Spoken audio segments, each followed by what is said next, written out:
The city of Philadelphia is learning economics the hard way after their sugary drink tax has led to a 30 to 50% plunge in sales and massive layoffs at local distributors. The tax first gained infamy when a ShopRite receipt from January 1st showed more than a $3 tax on a pack of Propel water, which after sales tax went from $5.99 to $9.75. Canada Dry is planning to lay off 20% of its workforce from the New Jersey location, as Philly was previously a large part of their business. 6 ShopRite locations in the city expect to lay off a total of 300 workers in the spring and have already cut over 6,000 employee hours due to revenue losses. The mayor, rather than looking at the simple economics of the situation and understanding basic market principles, is blaming it on the drink companies, who he claims are being greedy and are actually going through the layoffs to stop the tax from spreading to other cities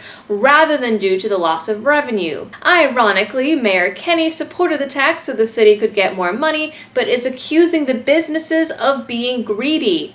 He claims the companies merely don't want to cut their, quote, 7-figure bonuses, while he himself makes over $200,000 a year and is the top paid city employee behind the police commissioner and 2 medical examiners. The city expected to collect $7.6 million a month in order to pay for a new pre-K public school program, but has only brought in $2.3 million in total in the nearly 2 months since the start of the tax. Meanwhile, the White House is contemplating a tax credit scholarship program that would allow more low-income families to choose private schools for their children. Little to no details of the potential plan have been released, but public school advocates are already crying that it's really just a cut in funding for public schools, while conservatives worry it would result in an increased federal role in education. College students never fail to disappoint when it comes to PC outrage, and this time they've really outdone themselves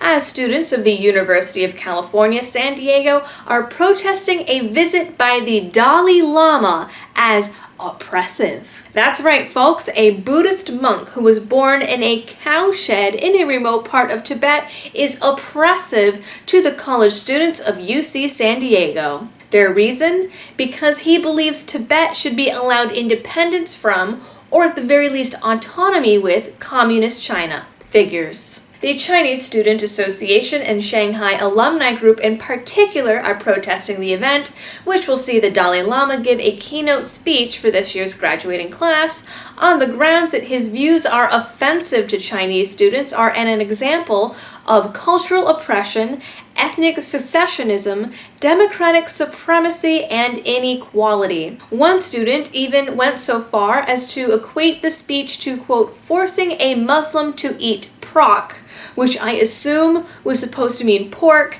and in their rage they just didn't see the squiggly little red spell check line. These students plan to have a meeting with school administration to discuss the contents of the Dalai Lama's speech and have already spoken to the Chinese consulate about the matter. They claim that the school's invitation to the Dalai Lama violates the university's values of tolerance, respect, diversity, and equality, and call the event unreasonable. Many Chinese critics call the Dalai Lama a terrorist and liken him to Osama bin Laden. On the topic of colleges, Texas is looking at legislation that would require anyone with knowledge of possible sexual misconduct, whether a staff or student, to report the incident and the victim's name, address, and any other personal information directly to the university president within 48 hours under threat of criminal charges. Failure to report even a potential incident would be a Class A misdemeanor,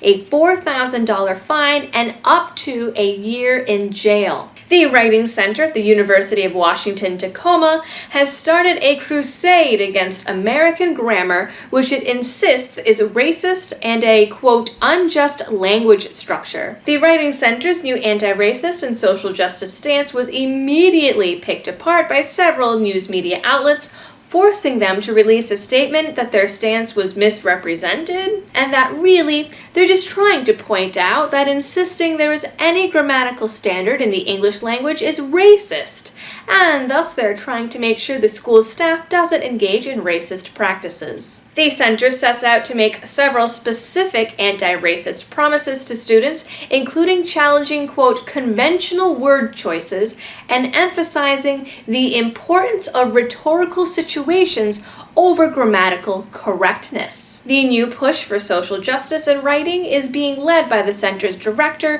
who, according to his faculty page, investigates racism in writing assignments. Self-proclaimed warlock Michael M. Hughes is calling on all witches, Wiccans, and warlocks to join him in casting a mass binding spell on Donald Trump beginning this evening, February 24th. Hashtag Not the Onion. While the first ritual is supposed to take place tonight at midnight, the website asks for it to be repeated again at, quote, midnight on every waning crescent moon until he is removed from office. The ritual requires an unflattering photo of Trump, which they provide on the website, a Tower Tarot card, and an assortment of candles and elements, and ends with burning the photo and visualizing Trump turning into a pile of ashes.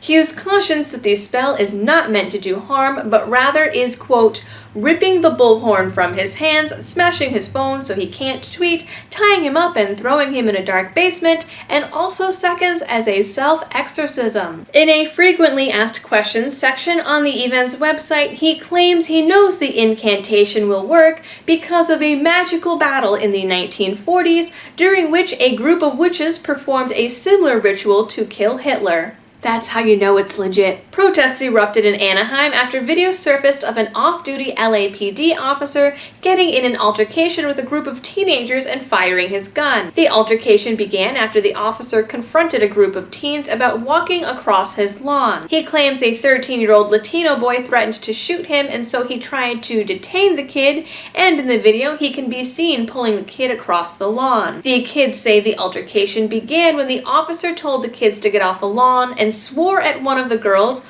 calling her the C word. According to their account, the 13-year-old told the officer not to talk to girls that way, threatened to sue him, and the officer grabbed him by the collar and the arms. And eventually a 15-year-old rushes at him, sending the officer over a bush. The officer then stands up, pulls out his gun, and fires one shot into the crowd of kids while dragging the teenager through the bushes. Both boys were arrested. Violent protests and full-blown riots are already illegal, but Republican lawmakers in Arizona want to make it extra super illegal with Senate Bill 1142.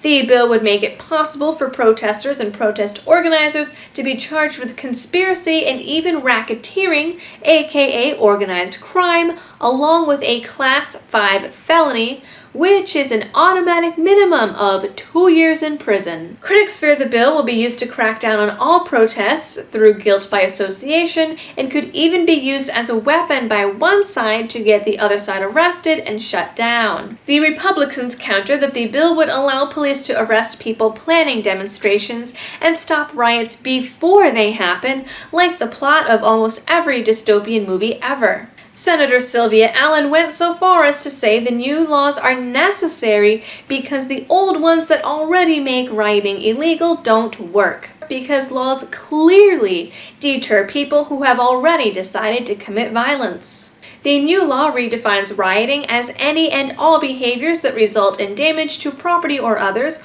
or attempts to damage property or others, so long as there is at least 2 people present. It passed the Senate and is on its way to the House. A recently released study by the USDA revealed that over 22% of food stamp money goes towards buying junk food. The self-proclaimed goal of the SNAP program is to, quote, permit low-income households to obtain a more nutritious diet. Yet $15 billion of the roughly $67 billion in food stamp benefits in 2016 went to purchasing candy, sweetened drinks, and prepared desserts. The study also found that SNAP shoppers are more likely to purchase these items than non-SNAP shoppers and, coincidentally, are more likely to suffer from obesity. Certainly you can't give someone a fistful of cash and dictate how it's spent, but nearly every edible grocery item outside of alcohol, vitamins, and hot food are SNAP eligible. Finally, an MSNBC anchor let it slip this week that she believes the media's job is to, quote, actually control exactly what people think. The idea came out when discussing Trump and how they feel he is attempting to undermine the media, when the anchor stated, and I quote, he could have undermined the messaging so much that he can actually control exactly what people think, and that is our job. No one raised any eyebrows to the comment, and her co-host went on to compare Trump with Lenin and Mussolini. Sean Spicer held an off-camera question and answer session this afternoon and blocked CNN, The Hill, BuzzFeed, Political, and a handful of other media outlets from attending, which will not help his cause. That concludes your Liberty-related news for the week. Please don't forget to like, share, and subscribe, and I will see you all next week. Thanks for watching.